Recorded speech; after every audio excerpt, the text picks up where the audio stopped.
जंगलों को पार करके एक सुनसान घाटी पड़ती थी। उसी घाटी के पास एक नागिन अपनी दो जुड़वा नागिन बेटियों के साथ रहती थी, छाया और माया। दोनों बहनें जवान होने के साथ साथ सुंदर तो थी ही, और दोनों बहनें एक दूसरे के बिना एक दिन भी नहीं रह सकती थी। खाना पीना, घूमना, एक जैसे कपड़े पहनना, सब एक जैसा था। बरसों बीत गए कुलदेवी के दर्शन किए हुए, इसीलिए मैं सोच रही थी कि क्यों न मैं उनके दर्शन के लिए जाऊं। तुम दोनों उन्हीं की कृपा से हुई थी। उसके बाद से मैं तुम दोनों में इतनी उलझ गई कि वक्त ही नहीं मिल पाया वहां जाने के लिए। पर इस बार मुझे जाना ही होगा। माँ, हम दोनों भी आपके साथ चलेंगे। हमें भी कुलदेवी के दर्शन करने हैं। छाया बिल्कुल सही बोल रही है माँ, हम दोनों आपके साथ जाएंगे। मेरी बच्चियों, मैं तुम्हें अपने साथ नहीं ले जा सकती, तुम्हें यहीं रहना होगा। और ये बात मैं तुम्हें इसलिए बता रही हूँ क्योंकि तुम दोनों को मैं एक बहुत बड़ा काम सौंप कर जाने वाली हूँ। ऐसा कौन सा बड़ा काम आप हमें देकर जाने वाली हो? बताओ ना माँ। अब तुम्हें तो पता ही है कि मेरा जाना वहाँ कितना जरूरी है। अगर मैं नहीं गई तो कुलदेवी बहुत नाराज हो जाएंगी और वो मेरी हंसती खेलती दुनिया को तबाह भी कर सकती है। तभी मनीषा अपनी दोनों बेटियों को घर के कोने में ले जाती है और वहाँ खोदने लगती है। गड्ढा होने पर उस गड्ढे से एक बहुत तेज रोशनी बाहर निकलती है। मनीषा उस रोशनी में हाथ डालती है और कुछ उठाती है। माँ, ये क्या है? और ये रोशनी कैसी? आपने उस रोशनी के अंदर से क्या उठाया? आपकी मुट्ठी में ऐसा क्या है जो इतना चमक रहा है? ये नागमणि है, और ये मणि मुझे कुल देवी की कृपा से मिली है। पहले ये मणि तुम्हारे पिताजी के पास हुआ करती थी, पर उनकी मृत्यु के बाद ये मुझे हासिल हो गई।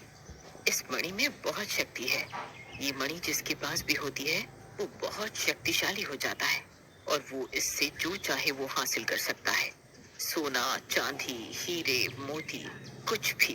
पर माँ, ये सब आप हमें क्यों बता रही हैं? इसीलिए बता रही हूँ क्योंकि जब मैं कुलदेवी के दर्शन के लिए जाऊंगी तो तुम दोनों इस मणि का ध्यान रखना। और ये मणि जब तक तुम्हारे पास रहेगी तब तक कोई भी तुम दोनों का कुछ नहीं बिगाड़ सकता। तुम दोनों इसके मिलते ही बहुत शक्तिशाली बन जाओगी। यहाँ जंगल में आए दिन सपेरे घूमते रहते हैं मणि हासिल करने के लिए। बस बेटा, उनसे जरा बच कर रहना। तुम दोनों वैसे तो बहुत समझदार हो और मुझे पता है कि तुम इस मणि को मेरे आने तक अच्छे से संभाल कर रखोगी। मनीषा मणि को दोनों के हाथों में सौंप कर चली जाती है। उसके जाते ही दोनों बहनें मणि को वहीं रख देती हैं जहाँ से उसे निकाला था। पर सुंदर नाम का एक लड़का नागिन और उनकी दोनों जुड़वा बेटियों की बातें सुन लेता है। अगर मैं रास्ता भटकते हुए यहाँ ना आता तो मुझे इस बात का बिल्कुल भी पता नहीं चलता कि यहाँ एक नागिन और उसकी बेटियां रहती हैं। इन दोनों नागिन बहनों के पास नागमणि है और वो मुझे किसी भी कीमत पर हासिल करनी होगी। तभी सुंदर अंधे होने का नाटक करते हुए माया और छाया के नजदीक पहुंच जाता है। कौन हो तुम और यहाँ क्यों आए? इसने हमें इस रूप में देख लिया है और अब ये हमारे बारे में सबको बता देगा, इसीलिए अब ये बचकर नहीं जा सकता। ये यहाँ आ तो गया है पर हमसे बचकर जा नहीं पाएगा। मैं अभी इसका काम तमाम कर देती हूँ। माया जैसे ही नागिन रूप में सुंदर के सामने जाती है उसे डसने, सुंदर डरने लगता है, पर मणि के लालच में वो अपना डर अपने अंदर ही रखता है और माया से बोलता है, मैं अंधा हूँ और रास्ता भटक गया हूँ। क्या तुम मेरी कुछ मदद कर सकती हो? मुझे मेरे घर तक का रास्ता दिखा सकती हो? अंधे हो पर बहरे तो नहीं। तुमने जरूर हमारी बातें सुनी होंगी। यहाँ पंछियों का इतना शोर है कि उनकी चहचहाने की आवाज के आगे मुझे कुछ और सुनाई ही नहीं दिया। मैं तो बहुत देर से मदद मांग रहा हूँ, पर भगवान का शुक्र है जो तुम मुझे यहाँ मिल गई। माया, ये शायद सच बोल रहा है। ये वाकई अंधा है, हमें इसकी मदद करनी चाहिए, पर अभी अंधेरा होने वाला है। राहगीर, तुम ऐसा करो, आज रात यहीं हमारे घर रुक जाओ। कल सुबह हम दोनों तुम्हें तुम्हारे घर छोड़ देंगी। सुंदर मन ही मन बहुत खुश होता है। जो मैं चाहता था बिल्कुल वैसा ही हो रहा है। अब मुझे इन दोनों जुड़वा नागिनों को अलग करना होगा।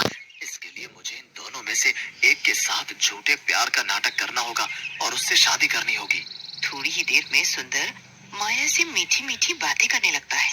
मैं अपनी इन आंखों से देख तो नहीं सकता, पर अपने मन की आंखों से सब देख सकता हूँ।